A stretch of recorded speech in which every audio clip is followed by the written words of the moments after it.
بص، هو اللي ساكنين قريب ممكن يروحوا ماشي عادي، اما بقى اللي ساكنين بعيد ممكن يروحوا بالعجل. ماشي، لو واحد مثلا ساكن في المنظره ولا حاجه يجي بالعجله بقى، ويجي هنا هيبقى عرقان وبتاع، يطلع يستحمى فوق هنا ويروح بقى. انا شايفه كلام عام، وان هو بيدعو اساسا فيه ككلام ان واحد عايز يترشح للرئاسه. كلام عام، ناس كتير ممكن تقوله انا لو انا عايز اترشح للرئاسه انا هقول نفس الكلام، ان انا عايز اوفر فلوس والكلام ده. بس هي عن طريقه ان انا اوفر فلوس او ان انا اعمل مشروعات او حاجه مش هتيجي على حساب ان البني ادم ينزل مثلا، اللي هو مثلا لو ساكن في مكان بعيد عن الكليه طبيعي ان هو هياخد اساسا وسيله مواصلات او هياخد عربيته او هياخد اي حاجه. لكن ان هو ينزل يروح مشي ده طبيعي، انا لو ساكن جنب الكليه هروح مشي اساسا، مش هتعب نفسي ان انا مواصلات وكده. ففي اساليب كتير تانية ان البني ادم يقدر يساعد بيها البلد غير ان هو ينزل ياخد ان هو يقدر يروح كليته مشي والكلام ده. انا شايفه كلام مش مدروس ولا كلام صح اساسا. بدل ما هو يقول لنا خدوا الموضوع مشي لحد الكليه، طب ليه انت ما قلتش انا ممكن بالفلوس دي باي فلوس؟ اكيد البلد فيها فلوس كتير جدا والموضوع متاخد في الجيوب يعني، وما فيش حد عايز يرجع حق حد. بس بدل كل ده كنت اخدت الفلوس دي وعملت لنا بيها مواصلات احسن من المواصلات اللي موجوده دي، بدل ما نتبهدل في المواصلات يعني اعمل لنا مواصلات احسن بدل ما ناخدوها مشي. وهناخدوها مشي هنستفيد ايه من الموضوع؟ انت نفسك ممكن تاخد لحد شغلك مشي، مش هتتقبل الموضوع ده.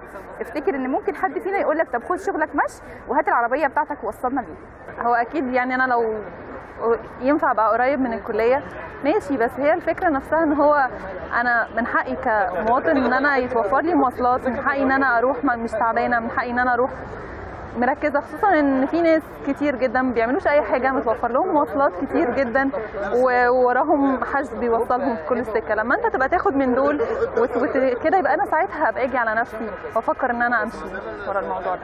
ما ينفعش ان انت تيجي على اللي هو الانسان الضعيف اللي هو الطالب او غير كده اللي هو مصروف في حاجه بسيطه، وانت سايب جنرالات الجيش بتاعتك اللي هم مرتباتهم آلاف مؤلفه من الجنيهات. فحضرتك ممكن قبل ما تيجي على طلاب لا، انت تخرج ما عندك من اموالك واموال الجيش، بعد كده لو ما كفاش والله عشان مصر تيجي بعد كده تاخد من الطلبه. هو لو في مشكله في النقل يعني، والمفروض ان احنا نروح ونيجي من الكليه ماشي، يعني ممكن نعمل زي اتوبيسات كده خاصه بالجامعه، ان هي تبقى مثلا اتوبيس، لان في ناس بتبقى من اماكن بعيده، العجمي كفر الدوار وبتاع، ممكن لو اتوبيس نجمع فيه عدد من الطلبه ويروحوا المكان ده وخلاص، بدل يعني ما نشغل حيز من المواصلات العامه وكده زي ما هو بيقول. الناس بره بتحافظ على كل دقيقه، وانت دلوقتي عايز تخلينا نمشي ساعتين ثلاثه للكليه، لما انا يكون عندي محاضره الساعه 8 اجي اطلع من بيت الفجر مثلا عشان اوصل، وبعدين مطلوب مني ان انا امشي 3 ساعات. ايه ده في انهي دوله بيعملوا كده؟ هل هم الضباط بتوع الجيش لما زود رواتبهم الفتره الاخيره هم برضو بيروحوا خدمتهم وشغلهم مشي؟ ايه احنا هنفضل لحد دلوقتي كل نظام بيجي بيلعب على الناس الفقراء وحته الغلابه، وان احنا لازم نيجي على نفسنا. طب الفقير هيجي على نفسه ازاي؟ الاول ابدا من فوق، خلي الغني هو اللي يبدا على نفسه وبعد كده ينزل على الفقير.